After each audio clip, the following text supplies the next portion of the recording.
Welcome, everyone, to the L7C podcast college football edition. Today, as the producer coined, Content Tuesday for the L7C, where we record the content on Tuesday. Going to be talking some college football. It's a big Penn State week.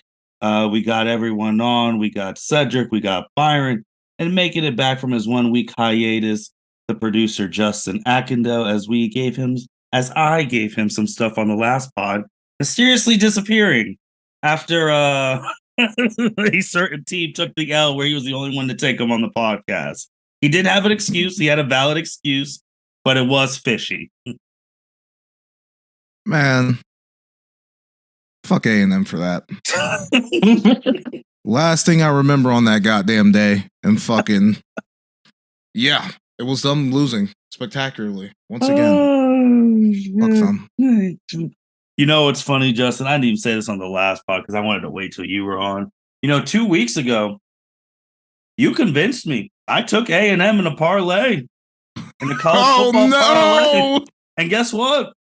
Every team and every spread was right except A&M. Oh, man. You convinced me because after we got off, I was like, you know what? Justin is right. This is the game they have to win. They're going to do it. And then they didn't. I was like, They were in the game for 3 fucking quarters and then blew it. What do you want me to say? I know. It's just what can you say on them? But it's just unbelievable. And now other people are starting to get hip on the Jimbo train, but it is what it is. So it's a Penn State week, very big week in the college football thing. A lot of things happened this last week, the week we've been talking about for 3 weeks, and it did not disappoint. But first, the Buckeyes had to go to Purdue. Byron, what happened in Purdue? We came away with a W in Purdue. We won 41-7.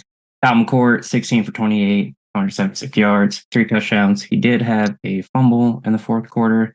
Devin Brown got time to play. He went 1 for 2, 58 yards, 1 touchdown. He did have 8 carries for 20 yards, 1 touchdown. We were using him in kind of like a red zone package. He did have 1 fumbled, trying to dive for a touchdown. But if he had got that would have probably put us up another touchdown against Purdue. Trayvon Henderson and Mayan Williams were injured, so they didn't play. So Chip Traynham, he had 6 carries for 28 yards before he got injured. So then Dallin Faden stepped up, got 11 carries for 76 yards, 1 touchdown. Xavier Johnson also had 5 carries for 39 yards. Emeka Buka was injured and didn't play. So Marvin Harrison Jr. had 6 receptions, 106 yards. Carnell Tate, 3 receptions, 79 yards. Cade Stover, 4 receptions, 53 yards, and 2 touchdowns. Brandon Ennis, our freshman, had 1 reception, 58 yards, 1 touchdown from Devin Brown, which was Devin Brown's longest pass of the game. Our defense did have 3 sacks. JTT and Jack Sawyer combined for all 3. So JTT has actually been stepping up on the past couple of games. He had 2 sacks last week and 1.5 sacks this week. I like that we started faster on offense, which is good because Maryland, we were kind of slow. I didn't know who kind of played stop here in the second half. We did score touchdowns on back-to-back drives, and it was a punt, fumble, punt, touchdown, then punt. So we can't be sloppy like that against Penn State because we're not going to win that game if we do that.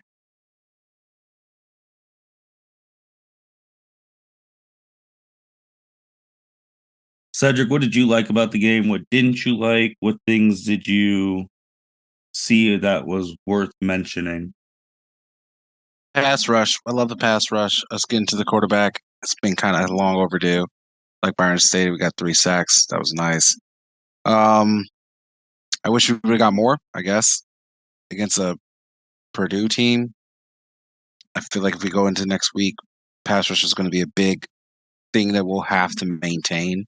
If we want to beat Penn State, we have to pressure that quarterback. We have to get behind the line of scrimmage and disrupt the run. Kyle McCord, another consistent game. I like that. It seems like he's gaining some momentum. 276 yards, 3 touchdowns. I have no complaints with that at all. Justin, anything you want to add on this game against Purdue. Obviously, going to Purdue has been a horror for Ohio State history the past 20 years, but this time they did not leave anything to chance. They did not leave anything to chance. They did exactly what they needed to do. McCord got Marvin Harrison Jr. involved very early and made his presence very known. And yeah, they just ended up getting a dominant win. Defense showed up, didn't let Purdue get any traction offensively. Yeah, it was just a good overall win. Amen. We'll talk about the Penn State game at the end of the pod. So let's go into some of the games that happened this past weekend. Obviously, the main event, Oregon at Washington. Oregon 33, Washington 36. I mean, Penix versus Bo. They both went at it. Both had great games. Instant classic. What were your guys' just open forum? What were your guys' thoughts on the game? And then I'm going to have a specific question for Byron about this game. Man, this nigga missed the field goal, bro. I was hurt. Oregon. I was so hurt. I was watching that. I was like, man, this is highlight reel after highlight reel. I love this. Michael Penix, man. Niggas the truth. Yeah, Michael Penix had a great game. So did Bo. That's true, yeah. Penix had 302 yards, 4 touchdowns, interception. He kind of played injured a lot in the fourth quarter. I think he had like a rib injury, but he put the team on his back and didn't let that stop him and led them to a game-winning drive. Justin? Yeah, just a shootout, a wild shootout. Aggressive football from both offenses. Oregon going for every damn fourth down. Washington going for 2 twice and getting it. Yeah, it was just a heavyweight Pac-12 fight with 2 great college quarterbacks. Penix was literally just throwing bombs all damn day. And then that leads to the question I wanted to ask Byron. There was 2 specific fourth downs where Lanning could have got points. He would have got those points. Oregon wins that game. They elected to go for it. Obviously, the winners make history. He doesn't get it. They don't get those points. They lose. Byron, I know it irks you every time a team just not take the points. What are your thoughts on Mr. Lanning's fourth down play calling? I get that he was being aggressive, which he kind of wanted to do against Washington because they've been dominant this whole season. But if it's early in the game, you got to take the points, man, because at the end of the day, like you said, if he had to kick both those field goals, he would have won 39-36. But he didn't, so he lost by 30. And like Cedric said, that kicker missed that field goal at the end. So, I mean, same thing with back when we talked about the Notre Dame game, where Notre Dame was at the goal line. They take that field goal, they win the game. And they didn't. And go ahead, Byron. Anything else? No, I was just agreeing. See, Ohio State and that Notre Dame game is different. Both of those defenses are playing good. You can trust them to get a stop. I don't fault Dan Lanning for not kicking those field goals. First of all, college kickers, you saw they missed a fucking kick at the end of the game to tie it. Second of all, Penix is on the other side of the field, so you know they're going to keep scoring. So you got to keep up. You got to score touchdowns there. If he gets touchdowns in those situations, then they win the game regardless too. That's true. We just playing the results here, like in that like game script, like the way that shit was going. I feel like you had to go for it and so there was only like one, maybe at the end of actually no, not even at the end of the game where Washington came down because Washington had no timeouts, and I still think even if you punt down there, Penix was still going to drive it down the field with like 2.5 minutes left.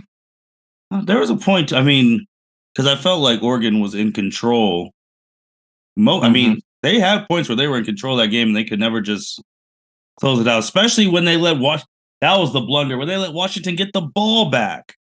And then when Penix hit the thing to take the lead, I was just like, well, this is a conversation in the NFL too, Justin, where these analytics, sometimes they're just letting it go over their head instead of taking easy points. And it's costing teams games. I'm talking about at the end of the game when Oregon was still up before they tied it up, giving it back to him that fourth down. You punt it there. He's probably at the 20, and he has to get 80 yards to get in the field goal range. No, they were up by like 5, so they still didn't touch him. But I still think they would have got down and got the touchdown regardless of what point the field is. But if you get that first down right there with 2 minutes left and no timeouts with Washington, the game's over. That's true. That's true. It's just, man, sometimes good processes, just bad execution. Just easy points. But that game obviously had huge implications nationally because we've been talking about that game for 2 weeks now and happened. Both these teams, especially Oregon, they are not out of this yet. That was their only loss, and it was at Washington, a 3-point loss. Penix currently right now is the Heisman favorite officially. So we'll see how he continues the season. He had his Heisman moment, but I don't think the Heisman race is settled by any means. Byron, what are your thoughts on that? I think he definitely has a strong lead, but again, the Pac-12 has to play each other, so other quarterbacks could have Heisman moments. But he's my favorite to win the Heisman for sure. Cedric, what are your thoughts on now Penix is officially the favorite at this current point in time? Rightfully so. I mean, the dude balled out against Oregon, who's been everyone's talked about all season about their defense, how the way they handle teams and explosive offenses. I mean, they still got to deal with USC, but I mean, shit, Caleb still has to play Oregon and Washington. Yeah. And my man had a rough time against Notre Dame.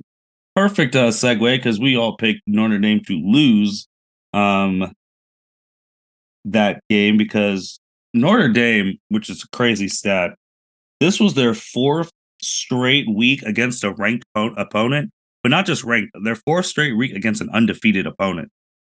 Also, and a 4th straight night game, too. And their 4th straight night game. Like, that is almost unheard of, where you're playing 4 straight undefeated ranked teams in a row. So they obviously could have folded because they lost that game to Louisville, who, of course, after they got their biggest win, they lose this week. Notre Dame said, we ain't going out like hoes, and they destroyed USC. Justin, I know you said, and during the text, you're like, Notre Dame and Arizona, you're right on that, but that was an annihilation. Yeah, it was probably Caleb Williams' worst game in college by far. 3 picks in the first half, just dug them into a hole.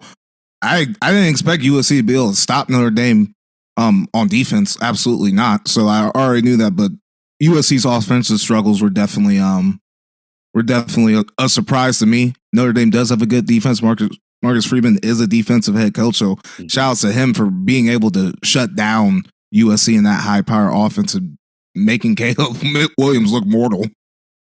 Yeah, that's obviously Marcus Freeman's biggest win of his young career. One of the biggest wins Notre Dame's had in a long time. They're beating a top 10 team in the returning Heisman Trophy winner. Just also for fact with Notre Dame having no rest, that was their 8th straight week of college football. They haven't had a bye yet until this week.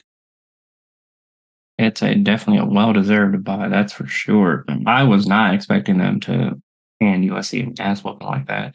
Like Justin said, Caleb Williams had 3 interceptions in the first half, and Notre Dame scored touchdowns on all 3 of them.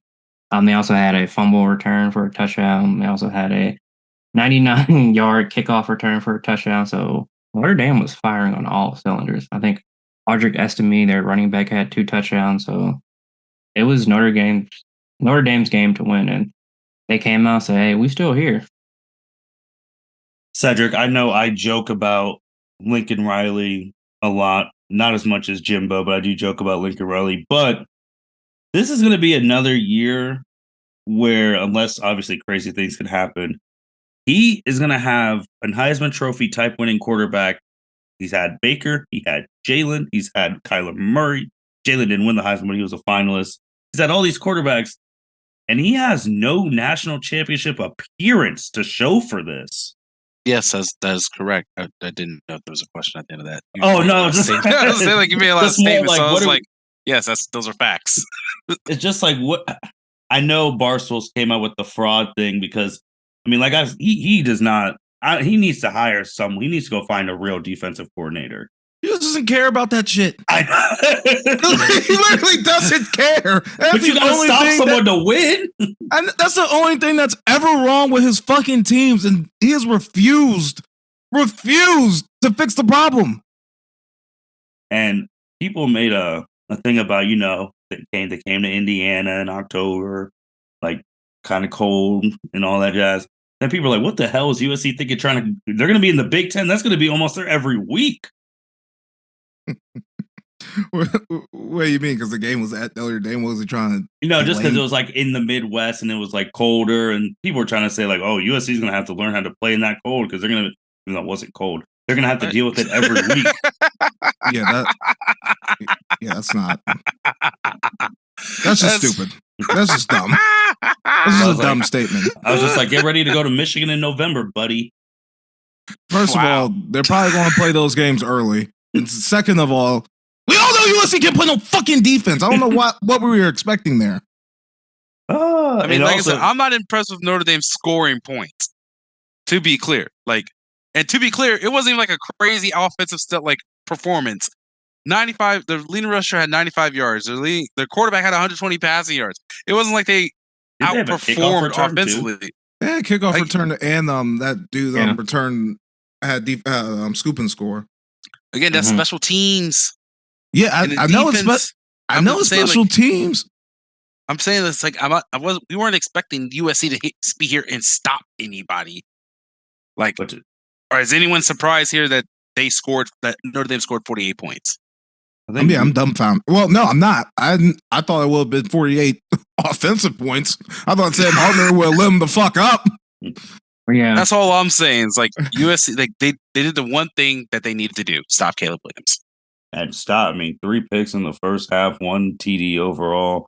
No rushing touchdowns. Like literally, they stopped that man. Yeah, he was uncomfortable the whole game. Similar to how he took Cowboys 6 sacks. Yeah, similar to what the Cowboys did to Justin Herbert yesterday. They weren't getting sacks, but they were harassing that man all goddamn day, and he was missing throws because of it. Well, it showed who the real USC is. If Caleb Williams doesn't have 5 touchdowns, they can't win. We've been saying that though. Yeah, but now the world knows. They know, Cedric. The world. I was just about to say that shit. We were saying that shit. I mean, we have, but now for 2 years, damn near. I know, but the world officially knows now. It's minimum. He has to throw at least 4 touchdowns minimum. Do they? Do they know, Martin? Do they? Because the week before, this man didn't throw 2 touchdowns. He ran for 3 and threw for 1, and the world still sucked this man's penis like he was a shit. Talking about he's winning the Heisman. Well, he's still that nigga now. Listen, you can have a bad day, I'm not saying he's not good. I'm saying that he is a man. He is human. Well, he's gonna have a lot more human things. USC might have 3 to 4 losses by the end of this year, which is something we talked about before too. Mm-hmm. So I'm just saying. But going from them to someone who I was really on their ass last week, Mario Cristobal in Miami. Oh no. Miami number 25, Miami 31, North Carolina 41. If also the world, if you ain't hip now, if you haven't had him, Drake May is in that Heisman chat. Told you, man, them niggas right now. Justin, be careful. You took Florida State. Hey, Drake May is that man. He might ruin some things for you. He might, yeah. North Carolina is scary, and if we're being honest, Drake May personally didn't even play that good. It was Amari Hampton rushing for almost 200 yards. And then that nigga, yes. And then that nigga Taz Walker, yes, first game. Like Drake May honestly didn't look that good, but he was throwing it to Taz Walker. Those were touchdowns and big plays. It was. They're a real threat to win the ACC. Yes. A Florida State North Carolina game going to be a shootout, boy. Because I'm telling you right now, North Carolina don't play no fucking defense either. Not as bad as USC, but they don't play it either. A Mac Brown team not playing deep. Oof, that's rough. Anyone want to add anything to North Carolina and Drake May squad being very dangerous? No, I think we covered it. USC, man. UNC. That's a basketball school. It gives me Justin Herbert vibes, Drake May. Ooh. Mm. You know what's crazy? I wasn't really that big a fan of Justin when he was at Oregon. Maybe because he was at Oregon. NFL was like, oh no, he's actually really good. Just because Oregon, always Oregons. Facts. Well, yeah. Well, Justin Herbert in that Wisconsin Rose Bowl, he showed the world who the fuck he was. Yeah, he was going dumb. It was wild. Speaking of Rose Bowl people, UCLA 24, Oregon State 36. Oregon State's still in this race, man. Like this Pac-12 race, where it's nowhere near finished. Yeah, they are number 3 now because Oregon lost. So it's USC, Washington, Oregon State, and then the Oregon Ducks. So USC is very lucky they lost to a non-conference opponent to still be number 1 in the Pac-12. But Look out I for don't the know if Beavers. yeah. Yeah. I mean, look out for them. Look out for them. Then the bounce back SEC game. Mizzou 38, Kentucky 21. Kentucky's officially out of any SEC East things, and Missouri bounced back. Missouri only has 1 loss in the so they're in this. Yep, they're number 3 in the SEC East as well, behind Georgia and Florida. They have to play both Georgia and Florida. But I don't think they're gonna make it out of the SEC East. Justin has faith in Mizzou. I do. They're going to whoop the dog shit out of Florida. Everyone does. No. Mizzou got some talent, man. They got the wide receiver that's hard. Oh, what's his name? I forgot. Oh, I had to look at my shit again. But yeah, Mizzou got some talent. Brady Cook at quarterback. Watch out. Other news in the college football world. Obviously, we all went to sleep when Colorado was up 29-0 at halftime. And when you woke up, Man. Colorado lost. Literally. A leak from Stanford literally put the world on notice. 13 catches, 294, 3 TDs, all in the second half. Set a whole bunch of Stanford records. And the last touchdown was on Travis Hunter's head with the catch of the year. That catch was insane. He got killed. Travis was getting destroyed. Man, this is his first game back. Damn. Before we talk about Colorado being shitty, the man wanted to shout for Mizzou, the receiver, Luther Burden the third. Oh, that's a name. Luther. Who? Burden the third. Burden the third. Okay. That's a name. But back to Colorado and Stanford. I watched the first half of that game, and it was 29-0. And then I fell asleep, and at about 2:30 in the morning, fucking Colorado lost. I was like, how did it happen? I don't even know how it happened. They were a 14-point favorite against Stanford. They're 1-5.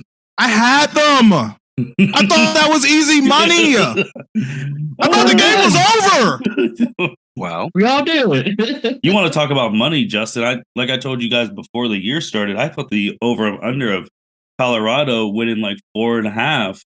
That was going to be the 5th win. I was ready to cash out. I went to sleep feeling good. Woke up. I said, "Oh shit, Colorado might not win another game all year." Their defense atrocious. Their run game atrocious. Their line trash. I just don't know how they blew a fucking 29-point lead. Discipline trash. Penalties all over. I'm sorry. Because they should have lost that one game. What was it, Colorado State? That should have beat them or whatever the hell it was. Yeah. I mean, honeymoon's over, man. They're starting to get cooked. Well, like I've been saying, let's not forget 1-9 last year. Brought the new team over. Let's not destroy Coach Prime. But yeah, this is bad. Like you can't blow a 29-point lead. When you're a 14-point favorite, Justin, that's no excuse. Yeah, to a 1-5 Stanford, I am not fucking defending that whatsoever. But this team was 1-9, so we had very high hopes after they beat the runner-ups TCU, and we see how TCU is. TCU ain't that good this year either. But I'm just thinking, Justin, when Alik was going crazy, Deion Sanders literally played that position, corner, the greatest of all time. You would think they would tell him that they gotta double team the man. You would think. He's like, "Oh, Travis, it's all right," and then just. Shannon Sharp said it best. This man was giving out 5-course meals to anyone who came in the vicinity of him. He's like, "You got a plate. You got a plate. You can get it too." Like you would think they'd bracket him, like Notre Dame was doing against Marvin Harrison. Maybe if I was awake and actually saw this man actually destroying them, I would be just as mad as you were. I'm so mad, man, because he was getting destroyed. And then maybe the thing that set it off was Shadur do the halftime thing. That pissed me off. Oh, what they say he was doing? Was he like updating like his merch or something? Yeah, he was updating merch at halftime, bruh. Oh, you can't lose that game, then. And then today he said it wasn't me; it was my marketing team. I was like, so you just told your marketing team, bro? Yeah, Come on contact now. me in the middle at halftime in the middle of this game. We have a meeting. That's bad, man. Like that was rough. And then we were talking about West Virginia last week, and then they lose at the buzzer to Houston, so they're done. Big 12 wise. That's it for them. Maybe one of the biggest things besides Colorado, one of the top 5 players in all of college football, Brock Bowers, tight end for Georgia. He's going to be out 4 to 6 weeks, tightrope surgery.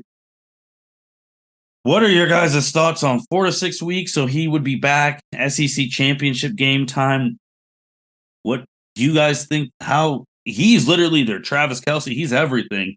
Do you think that's going to affect Georgia that they might take a loss before he comes back? I think they might take a loss before he ends up getting back. They have a tough slate of games. He's the reason why they ended up beating Auburn when they were down against Auburn. Who was Carson Beck throwing it to, getting them the first downs? Brock Bowers. And if they find themselves in another situation like that, I don't know who on Georgia is going to step up and take over those catches those targets and catches that he gets. Well, I have to disqualify myself. I have no right to doubt Georgia in anything for a long time, so I think they're going to be fine. It's fine. Just because they're 2-time defending champs don't mean shit is 2023, not 2022 or 21. That was true. And then when we said, man, Georgia hasn't looked like national champs, and they hung a 50 ball on a ranked team. The only game they covered. And that is true. I want to make that known. The only game they covered, you know what they did against fucking Vanderbilt? They did not cover. No, not cover. That's right. Because they won by 17. Just remember, Georgia's also the team. Georgia's also, well, because these teams have gotten better, but start of the season, Georgia had the weakest schedule in the SEC. Because they didn't know what these teams were going to be. I mean, we know Mizzou's pretty good. We know Ole Miss can light that bitch up.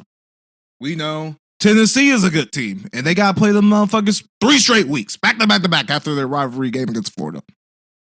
Yeah, they get the bye. They're on a bye week this week.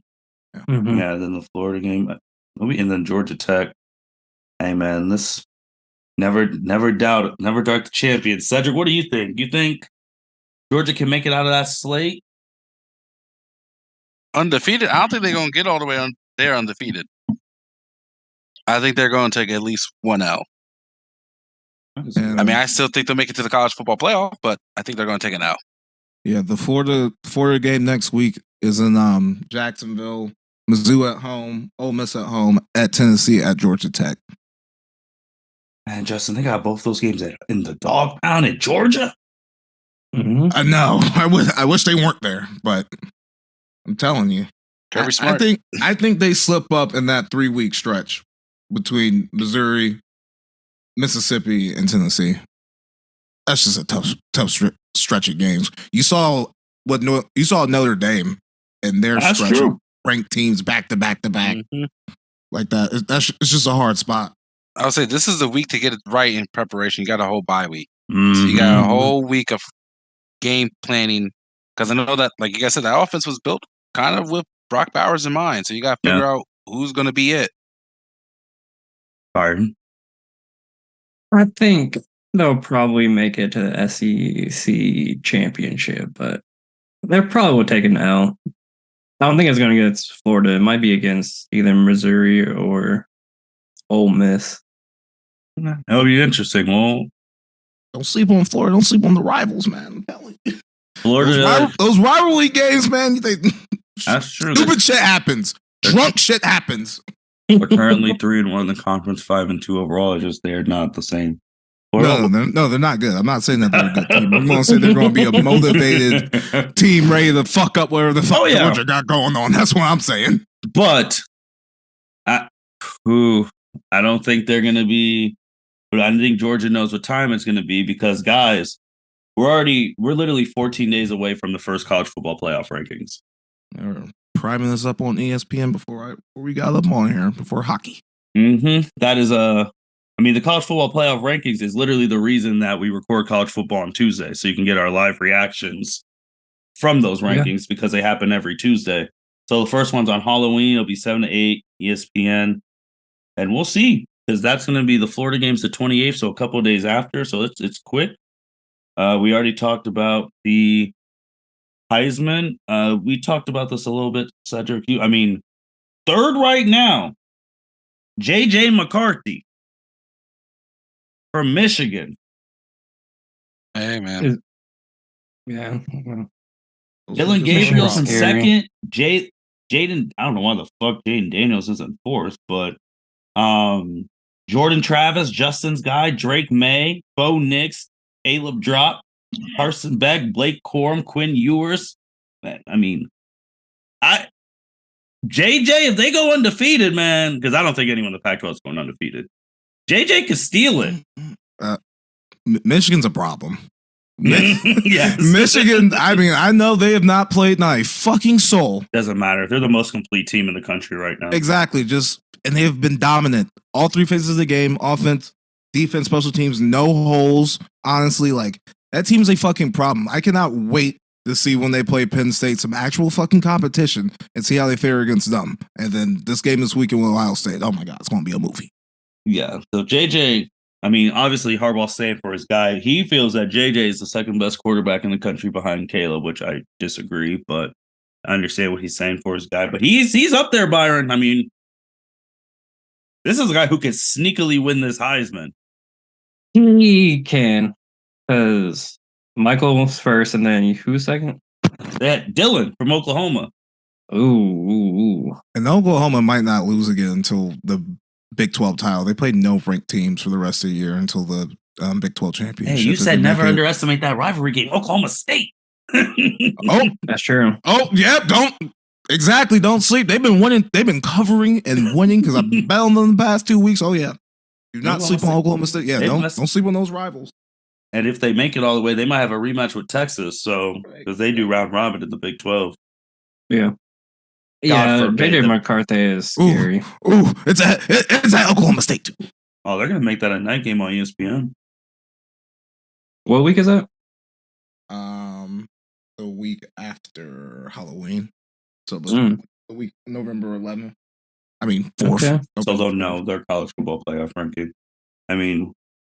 That's the new what the hell is his name? That's the new Max Duggan over there, the Big 12. Dylan Gabriel, bro, the way he runs and throws for that team, bro. He ride or die for that team. Dylan Gabriel been like that, man. Even when he was at UCF, don't sleep. I know, been like that, man. The national world's on him now. Dylan Gabriel been like that. He's nice. Oh man, but it's very, very interesting. I think the biggest thing too when it comes to awards, so I'm not gonna get pissed later in the year, but those wide receivers at Washington, especially he was showing the hell out, and he had big. Which one, Rome or Polk? Polk? Oh, I gotta remember. No, it was Rome. It was Rome. Yeah, Azuda or Aduza. Because that's the reason Jalen Hyatt won that award instead of Marvin, because he had the biggest wide receiver game against the biggest opponent. It don't matter who go into the NFL, who's going to be a better prospect, who gets those awards. It matters what you do in those big games. Mm-hmm. As I say, Marvin needs to go off this week, and he needs to go off at the end of November. Because we have not won a Biletnikoff since Terry Glenn, whoever the fuck. That is wild. Mm-hmm. That is wild. It's wild to think of wide receiver, you out here not winning wide receiver stuff. But what did Jamar Chase or Jefferson win the Biletnikoff? Let me look it up, because I remember I bitched about this for 2 years straight. I know Jordan Addison got it. 21? Yeah, that one got me hot. When he was at Pitt, and then Jalen Hyatt won it last year. Yeah, that one. I was not. Jalen Hyatt should have won. So Hyatt won, then Addison. Obviously, the Heisman Trophy winner 2020, Devontae Smith. 2019, Jamar Chase. 2018, Jerry Jeudy. 2017, James Washington. 2016, D.D. Westbrook. 2015, Corey Coleman. 2014, Amari Cooper. 2013, Brandon Cooks. 2012, Marquise Lee. And 2010 and 2011, Justin Blackman. That's how far back we'll go. And then obviously 07, 08, shout out to the legend, Michael Crabtree. And then like Calvin Johnson, Braylon Edwards. Yeah. All those guys were like that in college. I know Terry Glenn, were. last only Buckeye, 1995. God damn. I think the thing that hurts Ohio State in those type of awards is they have like 3 good ones all the time. They're always loaded with receivers. Like Marvin Harrison's going to be a first round pick, and so is Ibuka. Mhm. So I think that's what fucks up Ohio State in like awards like that, as opposed to Jordan Addison at Pitt when he was the only one that you could throw to type shit. But the 2019 one, bro, Devontae Smith won that shit. They got Jalen Waddle on that team. Yeah, but Waddle also got hurt that season. He did, but He didn't get hurt till later though. But Devontae Smith was like, he won the Heisman. I know he was different though. And then 2019 it was LSU, 2020, so it's weird. Then 2019 LSU, Jamar Chase and all them receivers, bro. Jamar Chase was the best one. Oh yeah, He was clearly the best one. He was better than Justin Jefferson in college. He was better than him in college. I just see all these Alabama wide receivers, and I'm like, man. Oh, have the mighty have fallen. Yeah, 3 times. All right. So I saw this segment on Fox. Shout out to Mark Ingram. But I felt like since everyone has their top 10, the L7C needs to have our own top 10 teams in college football right now. Man, I was getting ready to text you this before we got on here. Why aren't we ranking these damn teams every goddamn week? And we're gonna start doing it now. And we're gonna do it the Fox. And we're gonna do it the Fox way. So the Fox way does it through like a pool.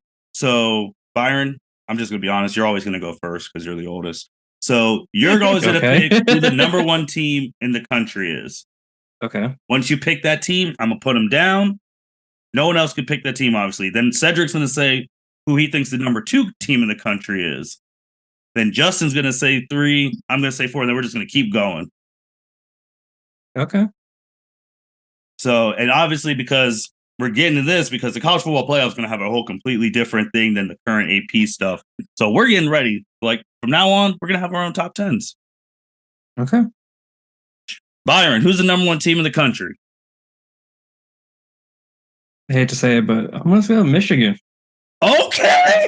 Okay. 100% agree. I'm so glad you weren't being a homer there. Oh, he wasn't going to say Ohio. Nah, hell no. I'm unbiased. I try to be as unbiased as possible when it comes to L7C content. Okay. So I'm going to say Michigan because, like we've said, they have the most complete team in all 3 phases of the game. And then Georgia, I would put them 1, but I think they rely a little too much on Brock Bowers, so we'll see how they fare in these next 4 to 6 weeks when he's injured, out of injury. Cedric, who's the number 2 team in the country? Georgia. Hey, the returning national champs. Nice and simple. Aki, who's the number 3 team in the country? Hold on, let me write all this shit down real quick. I got my phone out writing it down. Hold on. All right, number 3. I think I have to go Washington right now. Okay. I think I'm going Washington at 3. They've been impressive. Yeah, Washington. All right. Number 4, that's me. Man. I'm going Oklahoma. Okay. They got that win over Texas, which was last week was almost the game of the year, and then Washington and Lorcan said, "Hold my beer." Probably got the best, one of the best wins of the season. Yep, definitely top 3. Oh yeah, top 3 win. So currently, if the playoffs started today, we have Michigan, Georgia, Washington, Oklahoma. Yeah. Okay. Byron, who's number 5? I am going to put Ohio State at number 5 because they had a significant win against Notre Dame a couple of weeks. And Penn State really hasn't played a ranked opponent yet. I feel it. Cedric, who's number 6? There's a lot of good teams left. Man, I'm going to say Florida State just because I like what I've seen from them so far this year. Mm-hmm. They're an exciting team to watch. I mean, they had that battle with Clemson, but I still think that was wild shit. There's more for them to show us, and we'll definitely get to see more games from them this year. Justin, who's number 7? I don't know if I want to do Penn State, Texas, North Carolina. Oh man! Since I know this team is either going to win or lose, this weekend, I'm going to go Penn State right here. Okay, just because they're still undefeated, but if they lose, they're probably going to be out the top 10. I don't, man. Number 8. Nah, fuck it. I've been riding with this dude since the season. I got North Carolina. I got Drake May. I've been on that boy since our first episode. I got to ride with them. They're in a really good position. If they go undefeated, they're going to cause a lot of people hell because they're going to have to make the playoff, and that's going to cost somebody a spot. Yeah. Byron and Cedric get the last 2 picks. Byron, who is number 9 in the country? See, I'm torn between Texas and Oregon. I want to go Texas because they had a statement win against Alabama, and they lost close at night, and they lost close to Oklahoma, and then Oregon just came off a close loss to Washington. I'm gonna have to go Texas. Okay, because of that statement win against Bama. All right, and then Cedric, who is number 10? Man, this is a truly biased pick. I talk about this man all the damn time on this college football podcast. Oh, and he got money. So him out. Oh my God! Are you kidding me? This nigga got money, Justin. You can never count him out. Oh no! He paid these reps. He says it's his way or the highway. You saw him just get paid too. He said I'd be the highest paying coach in the SEC. I'm saying Alabama. This nigga Saban, he has his hands in everything. They gonna beat Tennessee this week? We're gonna preview that. Saban's gonna pay his way, baby. You know it. He couldn't pay him in Knoxville last year. Shit, that was last year. Some of them kids didn't make it on the bus ride home. We just don't know that yet. I don't know if Milroe going to be able to get the deep shot against Tennessee. Their defense is actually good this year. Look, he going to tell him the same thing he been telling him for the last month. Listen here, son. Either you win or you walk. So the first ever L7C top 10, we're going to be doing these every week from now on because this was actually very fun. Michigan, Georgia, Washington, Oklahoma, Ohio State, Florida State, Penn State, North Carolina, Texas, Alabama. So if this was next year, all 10 of these teams would be in the 12-team playoff. We might have to do 12 next week then. Ooh. There's some folks who do top 12s. Because right now, that would even us out. Each of us get to pick 3. That's true. That's a good point. That's a good point. Because right now, Michigan, Georgia, Washington, Oklahoma would make the playoffs. Ohio State and Florida State would be the outside looking in. I'm going to lose my shit if this is the college football playoffs first rankings. But we're doing this now. Obviously, they're going to get the Penn State game, and OSU is going to move up. But these will be posted on the Twitter when the episode come out, and now we're going to follow our top 10 picks. All right, let's get to the big games. Let's go right into that one. Tennessee at Alabama. Alabama is going to play the 2 teams that beat them back to back. They're going to play Tennessee and LSU, which they can get some revenge. Justin and Cedric are already talking about it a little bit. So, Justin, I'm going to throw it to you. Who do you got in this one? And if you want to know, currently on most books, Alabama is close to a 8.5 point favorite, which that is a lot of points for a team like that. 8.5. That's such a trap. Oh, that's a trap, bro. It's a trap, bro. Alabama's not covering that 8.5. Did you see what it is? Okay. All right. We're on the same page then. We're absolutely on the same page. Not covering 8.5 points. They almost lost to Arkansas. Okay, we're on the same page there. If I'm giving you betting advice, take Tennessee right now. Their defense is a lot better than it was last year. They got 2 top 10 rated pass rushers according to PFF on the defensive line. I do not know their names, but I saw them on there when I was looking up before I got up on here. I think Alabama squeaks out the win, but it's definitely going to be less than 8.5 points. I would definitely hammer Tennessee against the spread, but Alabama wins this game at home. Cedric? I'm going Alabama. I have to stay true. They're my top 10. They're number 10. I mean, for me, they lost the game to Texas. They've had a lot of close games ever since then. I think this is a big win, big circled game on Saban's calendar as ways to kind of climb back up into these rankings. They have to win this week and next week if they want to keep climbing. They lose this week, they might as well just not even play the rest of the season. It's done. That is true. I mean, Byron. Yeah, I got Bama. Saban ain't losing to Tennessee in back-to-back years, especially at home. So I got Bama. I really think it's hard to pick. Alabama's such a difficult team because one half you think they're good, the next half they're trash. Facts. Last year, we all took the upset, and it happened. Obviously, the players are different, but we all took that upset. Justin talked about rough stretches. You think Alabama's going to get past Tennessee and LSU back to back? No. Well, and then they have to play Kentucky too. But yeah, my thing is like they have like this is one of those things where it's like this is right here because of this stretch. Like this will start you off, and you'll just have to keep battling. You get through this week, you get a bye. Yeah, because they too have played 8 weeks of college football. Mm-hmm. You get through this week, you get a bye. You have to keep going. It's just one of those things where it's like he cannot afford to lose this game. Like they cannot afford to lose this game. That game's in Lexington too. That one against Kentucky. Then they got my god.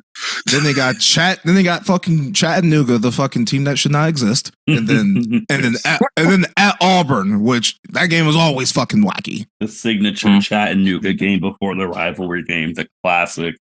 I'm gonna take Alabama. I think Tennessee is gonna cover. I might change my mind by the end of the week and pick man. Milton, they just suck, man. They pissed. That Arkansas game was so frustrating. I'm just sitting here, I was like, Alabama's another team. They should have 3 or 4 losses on their resume. They should. Oh, yeah. They should. But you know what? They were kind of doing this shit last year. They were just winning and squeaking out the games. Yeah. They got against Tennessee and LSU. That's true. So if I'm taking, that's what Bryce Young at quarterback. And then they have both. Do they have both the Alabama? They have the Tennessee and LSU game at home. Yes. Yeah, back at home. Oh, God! Well, because they were away last year, both games. God said, "Get back." All right, I'll take Alabama. It's gonna be. Don't be surprised if Alabama wins on a last-second field goal. Utah number 14 versus USC number 18. Man, USC technically they are still not out of this. Neither is Utah. They're both only one loss, 6-1 USC, 5-1 Utah. Pac-12 is still wide open. Cedric, most sports books are giving. They're saying USC is a touchdown favorite. That's probably because they're at home.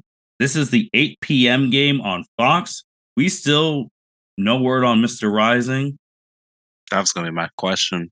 Yeah, no word on him yet, but USC still has a lot to play for. As much as I gave them shit earlier, they still have a lot to play for. So does Utah. Who you got in this one? Man, I'm going with the Utes. The only thing is I like that defense. Like Caleb Rising, I like their defense. And so far, what USC has shown me is that they struggle against good defenses. Like they're coming right off of Notre Dame defense that was getting at Caleb Williams. I mean, for him, this is a bigger game for him than Lincoln Riley, honestly, because Lincoln doesn't give a fuck. Like for Caleb, this is it. Like you got to come out. Like this is arguably, if not Oregon, this is the second best defense in your conference. You have to come out and you have to go big, especially if you want to get back to number 1 on the Heisman talk. Yeah, there's still a lot to be played. Byron. I have USC. Cam Rising's not back yet. I don't think he's coming back this year, but I think USC is going to come out and play angry because the way they lost to Notre Dame. So I got USC in this one. Justin. I'm with Byron. I'm going with USC. No Cam Rising still. Caleb Williams off his worst game in college. It's a bounce back spot for him at home. It's not in Salt Lake, so I'm going USC. I will go USC as well. Caleb Williams more than 2 touchdowns. If he has less than 2 touchdowns, Utah's going to win. Justin, your squad, Florida State, they're not playing a pushover. They got Duke. Basketball schools are hooping in football. But that spread is 14 points. Though. That's a lot, man. We ain't about to disrespect Duke like that. But Florida State, Justin, you know the predicament it's in. It's looking like a collision between y'all and Drake May in the ACC championship game. You can't lose this game. No. My Seminoles, we cannot lose this game. That's right. We now. Oh, yeah, they're yours. They're yours. They're yours. Oh. I don't think Florida State's will cover that 14, but it's at home. It's at night. It's their biggest game since the LSU game. They did struggle against Boston College where they were sleepwalking through that game. Last week they put it on Syracuse. I think Florida State wins. Duke's defense is nothing to sneeze at. It's going to be a tough game, but I think Florida State's just more talented than Duke, and I think they get the dub at home. Byron. I got Florida State as well. But back to the exact same reasons Justin said. Cedric. I'm going with Florida State. Fair enough. I got Florida State as well. I want the undefeated Florida State versus undefeated North Carolina. Is it going to happen? No, probably not, but whew. And Duke's starting quarterback is Allen. I don't know if he's going to play this game, which is probably why the spread is 14. Yeah. Before we go to the main event of the evening, Ohio State, Penn State, I just want to throw a funny thing at you guys. Last year, we talked about this team, Iowa, setting the over-under record for the under, like in a game. That has been broken by the Iowa-Minnesota game. Does anyone want to currently guess the over-under combined points? I'm not going to guess because I know, but... Well, Byron, since you are not looking... 13? No, combined. Bro, come on. Combined, dog. Come on now. Oh, no. Iowa can't score. Their offense is bad, but come on now. The defense can score 2 touchdowns. Damn, that's kind of spitting on Minnesota, too, man. Yeah, damn. That was bad.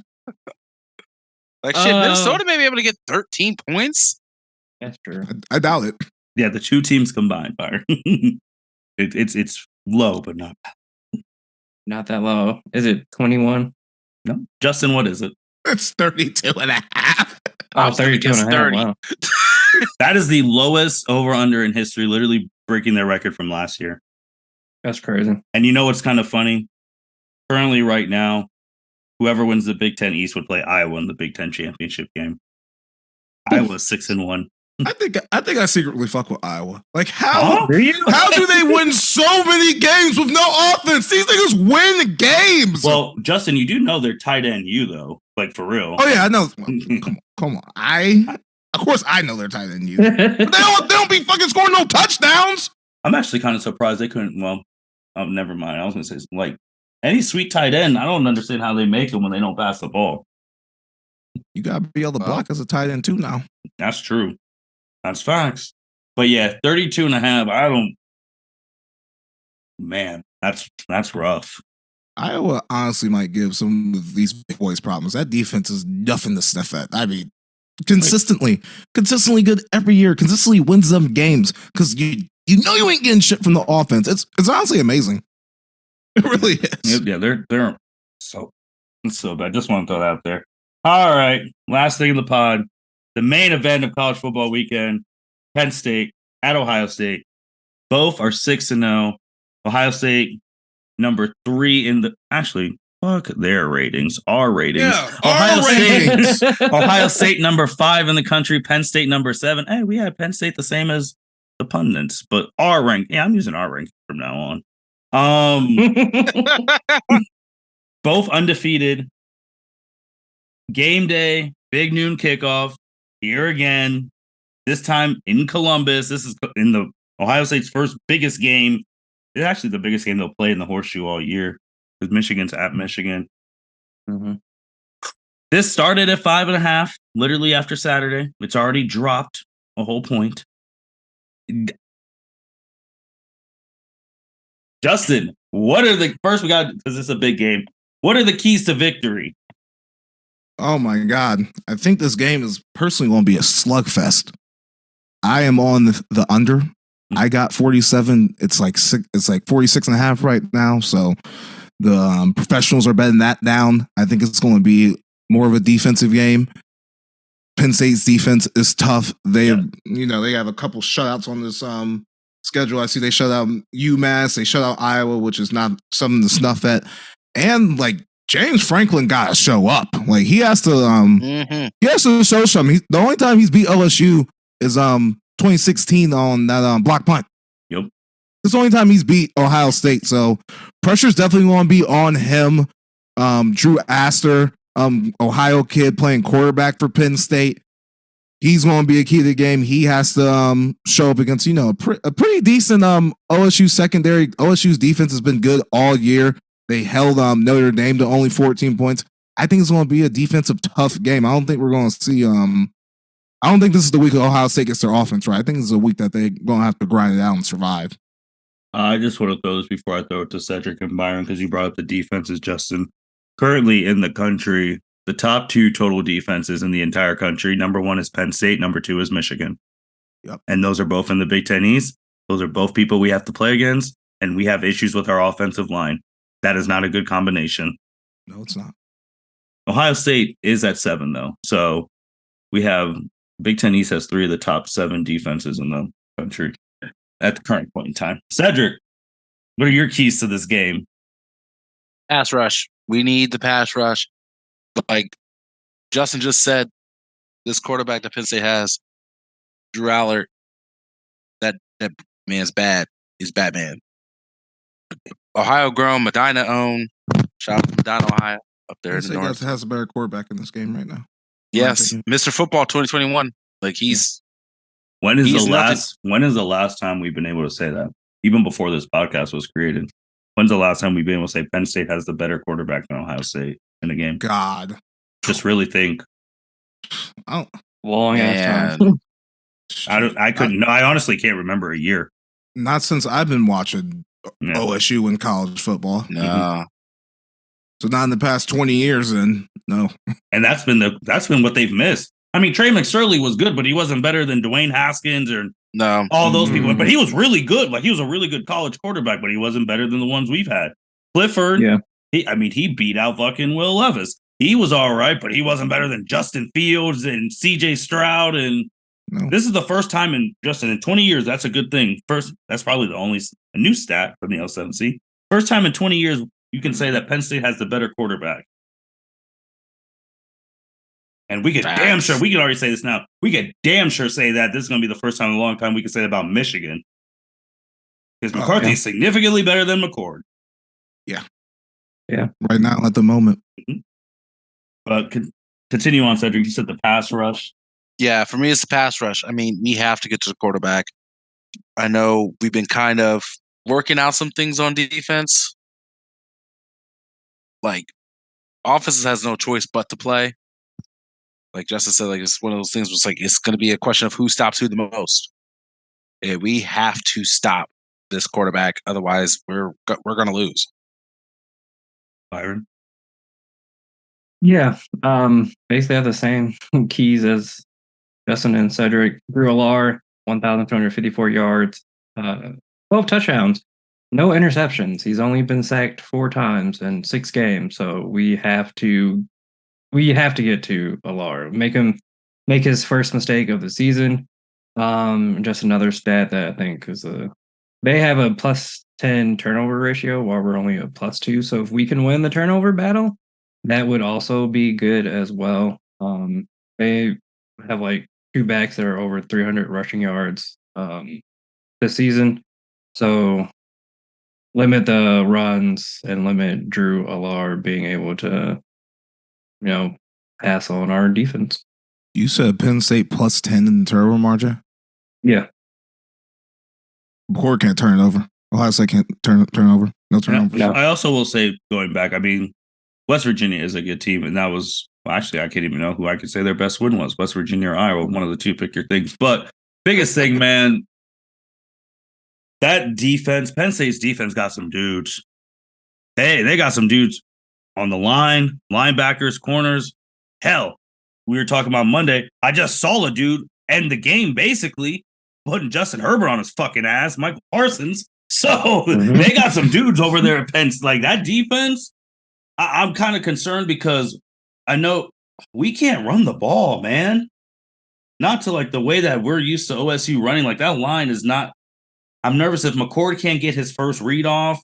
If Abuka and Henderson and Williams, if all those people ain't playing, I am concerned about that offense. Hold up, before you go. Penn State averages 203 yards rushing game. OSU 135. That ain't gonna cut it. Ain't gonna cut it. Like I'm. The blessing of this game is at home. Like that's the blessing. Byron, who's your equalizer? It's the biggest equalizer, especially in the horseshoe. Byron, who's your biggest X factor? I said his name for Notre Dame. I'm going to say his name again. JTT. He's been coming alive a little bit the last couple games. 2 sacks against Maryland, 1.5 sacks against Purdue. So if you can get at least 2 sacks on Drew Allard, I think he can be our X factor. And Penn State was his breakout game last year. Yes, it was. Cedric, who's your X factor? I'm going to steal a page from your book, Martin. You say Ryan Day. Oh, no! Mainly because this is, again, like Justin said earlier, James Franklin has not beaten Ohio State. Since 2016. And he has some weapons now at his disposal. As much as like this is going to be a skills battle, this is also going to be a coaching battle. Like, I don't think we're going to get lucky. And I'll say, I don't think we're going to get lucky with them having 10 men on the fucking field as the clock ticking down and we're running the ball into the end zone to win the game. Like, that's not going to happen here. Like, we can't be relying on shit like that. So Ryan Day is going to have to figure out what to do, make sure to make whatever adjustments, because there's gonna be adjustments that need to be made at half. Like, Penn State's not just going to play the same straight up. They're going to make their adjustments, and Ryan Day has to be ready for that. If you really just look at these games, have been extremely close the past 10 years. Like this is always like our benchmark before Michigan because these games have come down to the last possession. There's been times, obviously, Bosa getting the sack to win the game. JT Barrett's legendary game. We were down 2 scores against Saquon's team. Like, God rest his soul, Dwayne Haskins comeback game. These games are always close. Justin, what's your key to this? Who's your X factor? It has to be the quarterback, Kyle McCord. He has to show up, manage the game, not lay an egg, not turn the ball over, and honestly not get outplayed by Drew. Because I can tell you right now, these motherfuckers in Columbus, these goddamn Ohio State fans, if he's remarkably worse against a quarterback that Penn State plucked out of Ohio, he's going to get a bunch of shit. And Ryan Day's going to get a bunch of shit. And that, quite frankly, cannot happen. This is a big Kyle McCord game. Penn State is going to be the best defense he's played all year. So, he has to absolutely show up in this game. That is facts. God forbid an Ohio quarterback comes into the shoe where the whole world is watching and puts on a show. That's a good point. Man. I'm gonna say the offensive line. If they're blocking McCord good, if we can get a run game established, I think we can do some things. If it comes to the point where we're literally just saying F it, Marvin Harrison's down there somewhere, we're gonna lose. But we have Kate Stover. Kate Stover, he's good. It's just if that line can't block, man, it's over. Yeah. Ugly. And I don't know if this Ohio State team is built to come back from like a double-digit point lead. I don't think they're built like that. Yeah.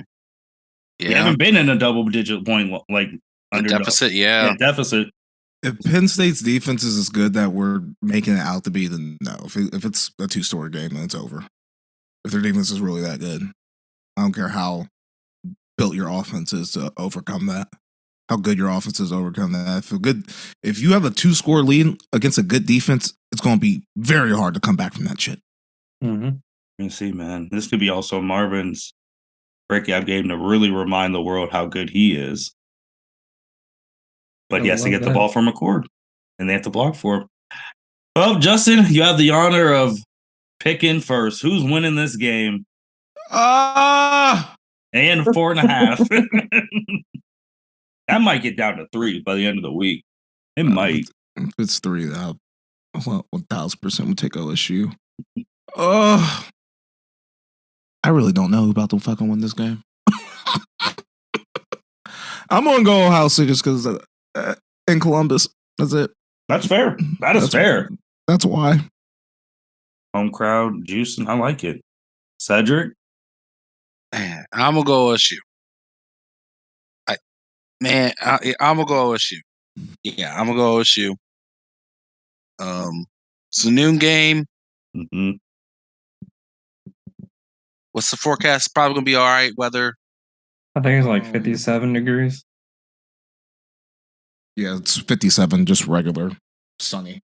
Regular Ohio fall. Yeah. This will shut all the fucking haters up out there. Yes, the Ohio State fan base themselves.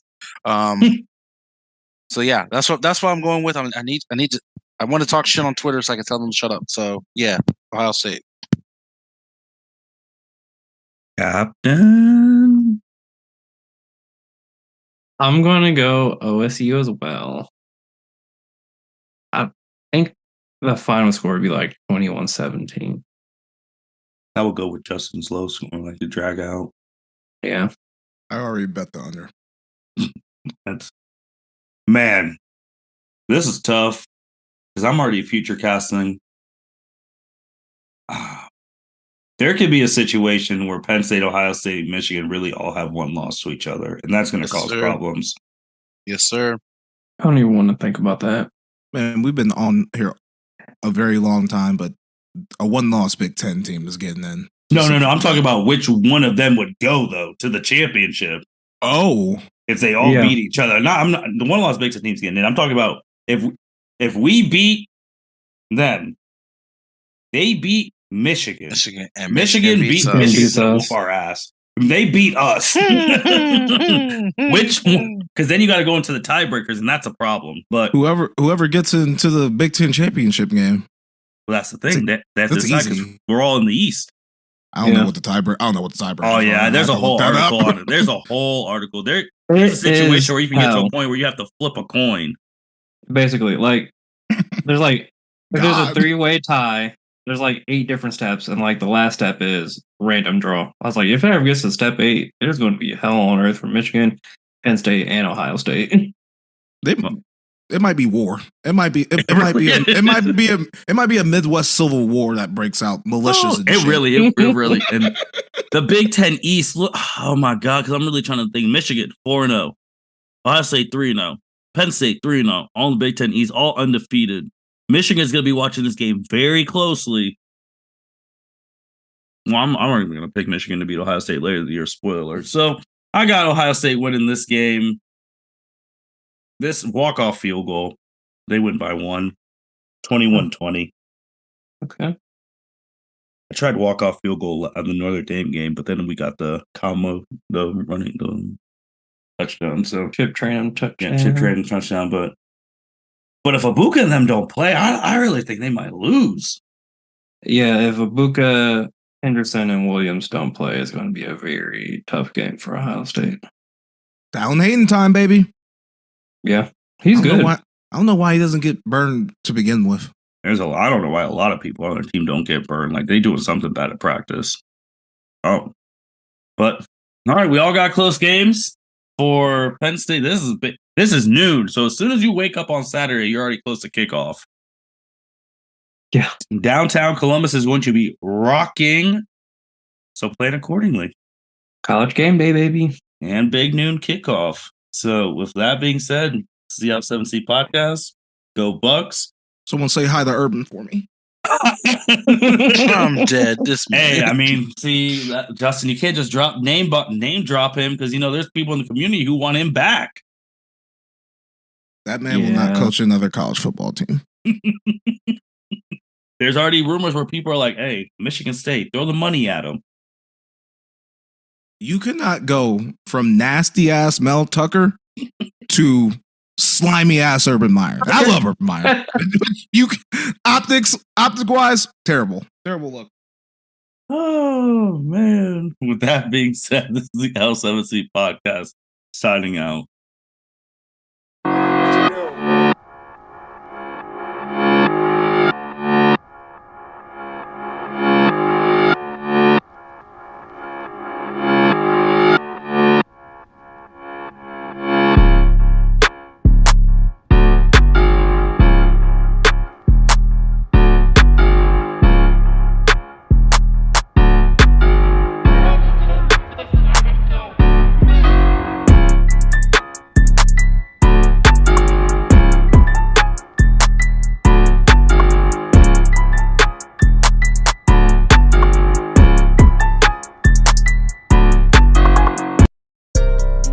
Thank you for listening to this episode of the L7C podcast. Be sure to like, rate, review, and subscribe to the channel.